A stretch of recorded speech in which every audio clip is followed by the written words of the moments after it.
Sa gitna ng napakalaking entablado, libu-libong sumisigaw na army, at matinding enerhiya ng BTS concert, may isang simpleng sandali na biglang naging sentro ng atensyon ng maraming tagahanga. Hindi ito isang malaking dance break, hindi isang espesyal na performance, at hindi rin isang engranding fireworks display. Isa lamang itong maikling pagkikita ni Jimin at ng isang batang fan na nagngangalang Olivia, ngunit para sa maraming nakasaksi, naging isa ito sa pinakamalambing at pinakaemosyonal na sandali ng BTS concert ngayong taon. Nang magtanghal ang BTS sa Arlington, Texas noong August 15, 2026, abala ang 7 miyembro sa pakikipag-ugnayan sa napakaraming tagahanga sa loob ng stadium. Sa ganitong bahagi ng concert, madalas silang lumalapit sa mga fans, kumakaway, tumatanggap ng mga mensahe, at nagbibigay ng maliliit na sandali na hindi inaasahan ng audience. Pero sa pagkakataong ito, may isang batang babae na nakakuha ng atensyon ni Jimin. Ang batang ito ay si Olivia, na kasama ng Heroes for Children, isang organisasyong tumutulong sa mga batang lumalaban sa cancer at sa kanilang mga pamilya. Nang mapansin siya ni Jimin, lumapit siya sa bata at nagkaroon sila ng isang napakasimpleng interaction na mabilis na nag-viral online. Makikita sa mga kumalat na video na maingat na lumapit si Jimin kay Olivia. Sa halip na isang mabilis na simpleng wave lamang, binigyan niya ito ng personal na atensyon. Nagkaroon sila ng maikling pagkikita na nauwi sa isang mainit na yakap at isang malambing na halik sa pisngi ng bata.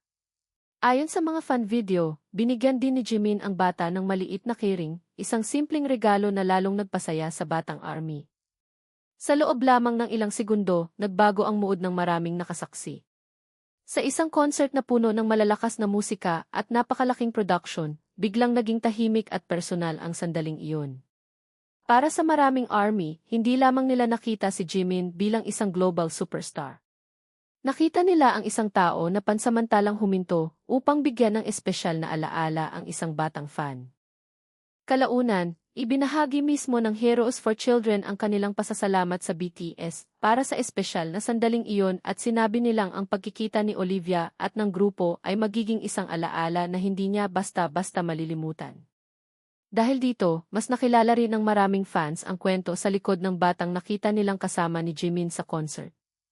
Mahalagang linawin na ang pinakakumpirmadong detalye ay ang pagkakaroon ng espesyal na pagkikita ni Olivia at ng BTS, kabilang ang yakap at ang sandaling ibinahagi sa mga video.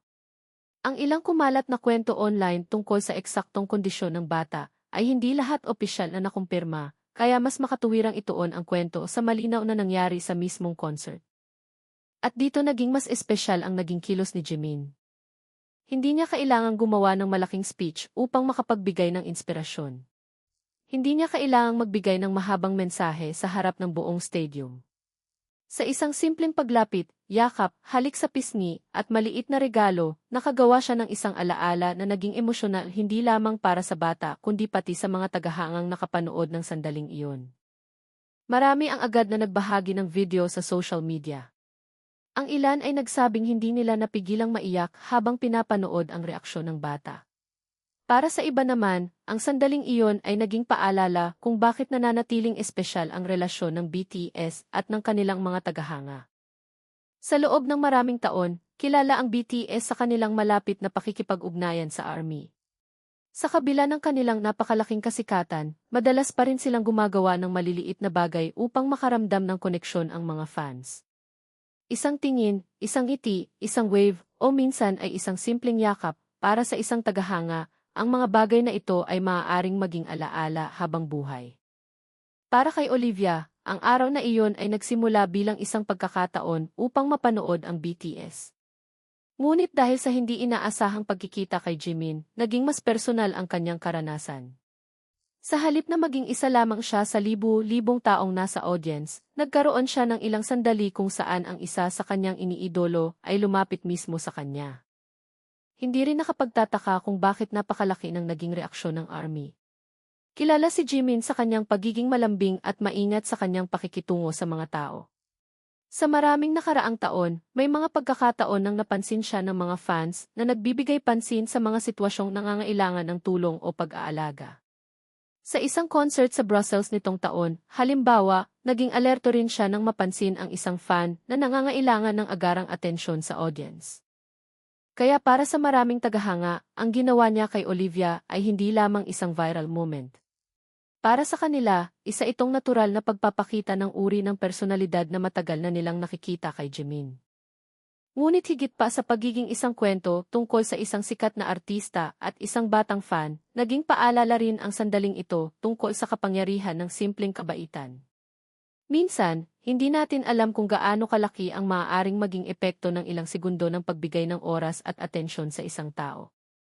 Sa isang napakalaking stadium, kung saan halos lahat ay nakatuon sa 7 miyembro ng BTS, nagkaroon ng isang sandali kung saan ang atensyon ay napunta sa isang batang babae at sa kanyang simpleng pangarap na makalapit sa kanyang mga iniidolo. At nang lumapit si Jimin, hindi niya kailangan ng maraming salita. Isang ngiti, isang yakap, isang maliit na regalo, at isang malambing na halik sa pisngi ang naging sapat upang lumikha ng isang sandaling patuloy na pinag-uusapan ng mga ARMY. Sa pinakabagong update, patuloy pa ring ibinabahagi ng mga fans ang mga video at larawan mula sa gabing iyon, habang ang Heroes for Children ay nagpasalamat sa BTS para sa espesyal na alaala na naibigay nila kay Olivia. Sa gitna ng napakalaking world tour, sold-out stadiums, at walang tigil na performances, ang simpleng sandaling ito ang nagpatunay na minsan, ang pinakamalaking alaala mula sa isang concert ay hindi palaging ang pinakamalaking performance. Minsan, ito ay isang simpleng sandali ng kabaitan na tumatagal ng higit pa kaysa sa huling kanta ng gabi.